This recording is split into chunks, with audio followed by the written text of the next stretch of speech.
How many of you grew up like I did? Not rich. Now, I'm not theologically or philosophically shallow enough to tell you money will make you happy. Money will not make you happy. You get more money, it will make you more of what you are right now. If you are miserable and you get money, you will be lots of miserable. If you're a jerk and you get money, big jerk. And it'll mess with your family too. So money is not going to solve your problems, it's going to make them bigger. It's also going to make your opportunities bigger. If you're a generous person, your generosity will go into overdrive. You'll be outrageously generous. And you get a lot of money, we'll call you a philanthropist. Cool word that means you give a lot of it away and you have a blast doing it. You found the most fun you'll ever have with money is when you find that. So we live in a cause and effect world. What you plant, you will harvest. You will reap what you sow, right? So if you plant stupid, you will get a crop of desperate. I've done it. And if you plant corn, don't be looking for beans to come up. Don't be shocked by, because what you put into your life is what you're going to get out. So we found that there's 5 things that if you do these 5 things with money, over a period of time, like 10 or 15 years, you will build a level of wealth 100% of the time. Now, I said a level of wealth. I don't know what level because I can't predict car wrecks and cancer. I can't predict tragedy, and I don't know what your income will be. But if you're working and you do these 5 things, you will build a level of wealth 100% of the time. And this is not some prosperity thing, and it's not mystical or magical. When I cover these 5 things, they're all common sense.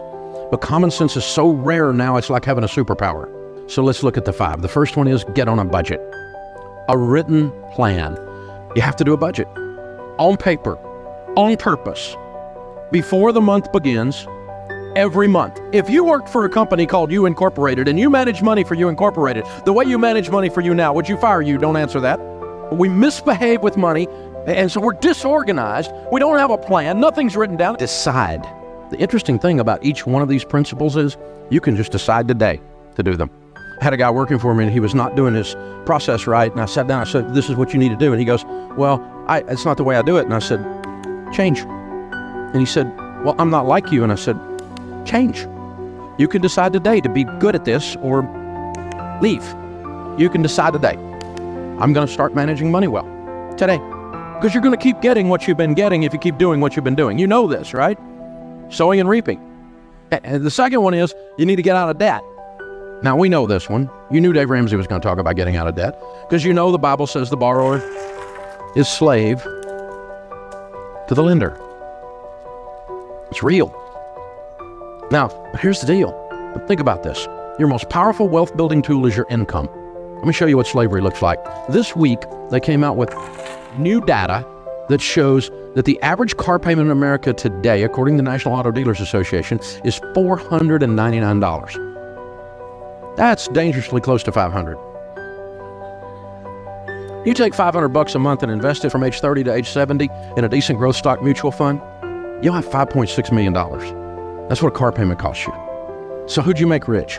General Motors, Ford, Lexus, I don't know, Toyota. Who was it? You made somebody rich. It wasn't you. And you're driving along in something you can't afford, scratching your head and wondering why your kid's college fund isn't funded. Because we're giving it all to somebody else. And they have nicer furniture in their building, have you noticed? Something's going on here, guys. You know, and some people in here got a student loan that's been around so long you think it's a pet. You got MasterCard in your life. I mean, it's hard to be a slave if you don't have a master, so you might as well. We've discovered bondage and American distress. It just keeps going and going. And I've done it too, y'all. I'm not picking on anybody. I'm just saying, here's the deal. Think about this. What if you had no payments? Can't even get my head around that. Well, you're always going to have a car payment. You know, I hear people say that. Little man can't get ahead. You're always going to have a car payment, so drive something nice. YOLO. Right? Which, by the way, is addressed in Proverbs. It says fool right after that. See, these are how we talk when we're losing. You know, you can't get ahead. I sure hope we can elect a president who will fix my life. Not going to happen. Neither one of them got the goods, I'll just tell you. You're in charge of your life. It's the only one that's going to work. And that's what changes. So how do you get out of debt? Well, you have to decide to not borrow anymore. That's the first step, isn't it? We had plastic surgery at our house. Had a plastectomy. Decided we're not borrowing money anymore. MasterCard. Capital One. What's in your wallet? Money. You're weird, Dave. You're right. And I'm not broke anymore either. I decided I'm not living like this. I hadn't had a credit card in 30 years. You don't have a credit card? I don't have a credit card. That's my wallet. It's got green presidents' faces. And it's got 4 pieces of plastic in here, 2 debit cards, one on my business, one on my personal account, which will do everything your stupid credit card will do. I travel more than any 2 you put together. Shut up. It works. Okay. Dave, you're not getting airline miles. Yeah, I've met a lot of millionaires, and none of them said, Dave, I made it all on my airline miles. I hadn't heard that one. So I got 4 pieces of plastic in here, these 2 debit cards, my driver's license, and my handgun carry permit. The third thing, once you're out of debt, then you need to be careful to foster high-quality relationships. What's that got to do with money? Everything. There's a huge correlation for those that build wealth and who they hang around with. Because you become who you hang around with. Have you noticed that? You don't let your kids hang around with little juvenile delinquents, right? If little Johnny down the street's a weed head, you don't let your kid run with little Johnny because you know you're going to have a weed head in your house, right? We know this. So, they come home with that mouth on them, and you're going, where'd you learn that? It'll get you knocked in the next week in this house. I mean, where'd you think you could get away with that? I'll take you out and make another one look just like you. It's because they're hanging out with little Johnny, right? You know what happens. We're the same way, y'all. We're the same way. You talk like the people you hang around with.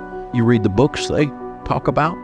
If you don't read and all your friends watch The Bachelor, well, here's a clue, okay? Here's what's going on.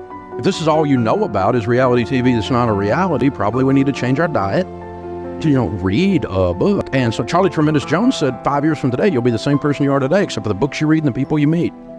Don't be deceived. Evil company corrupts good habits. And you know this? The studies have shown that over a 10-year period of time, that your income will become within 10 to 20% of the average of your 10 closest friends' income.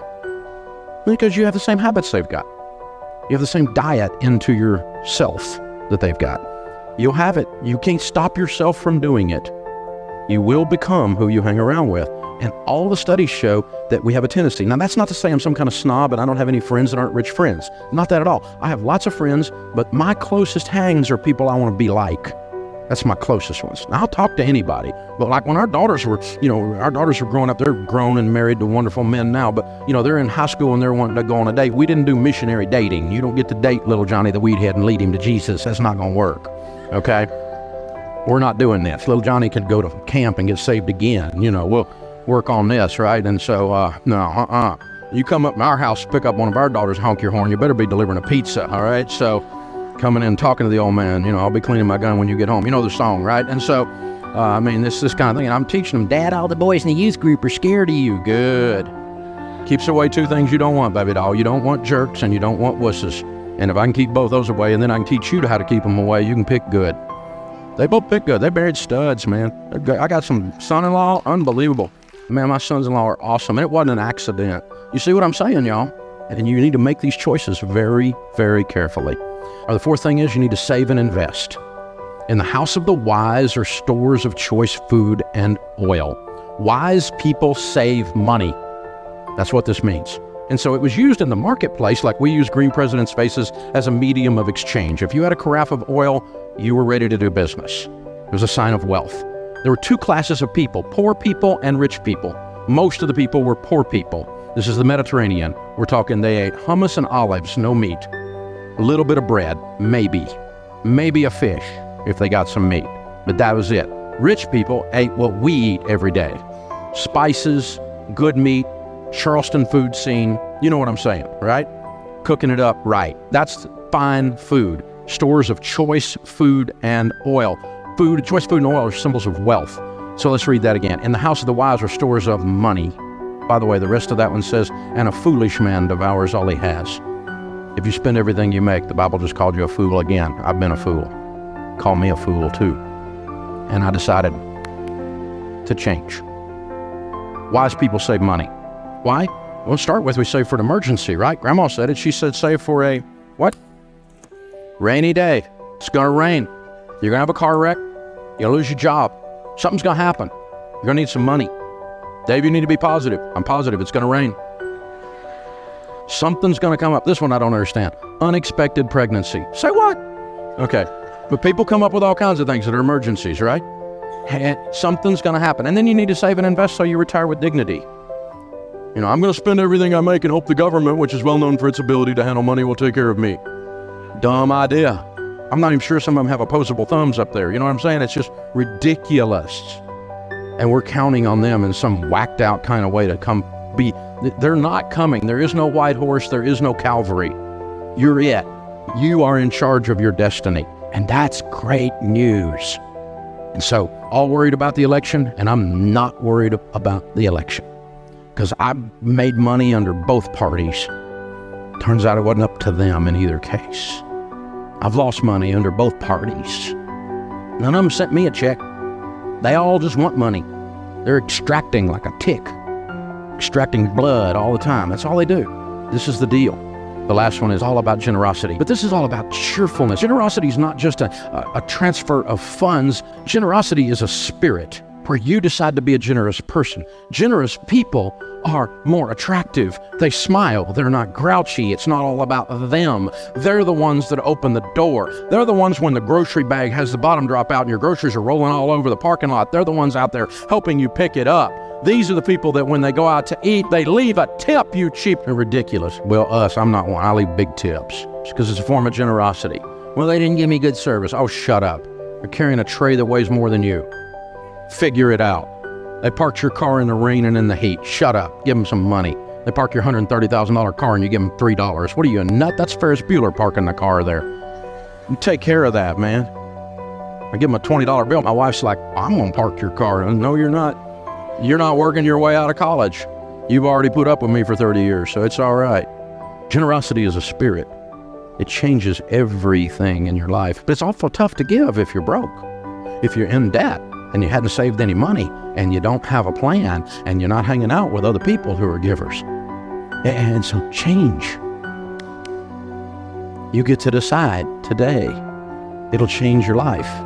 It'll change your family tree. You will change everyone with your last name that follows you if you do these things. It's that powerful. It's unbelievable. The sorrows are deeper and the joys are higher. It changes everything. And when you move this money piece around, it gives you the tools to be that in the marketplace and to be that for your family and to get this monkey off your back and to get that elephant out of the room because he's got to go.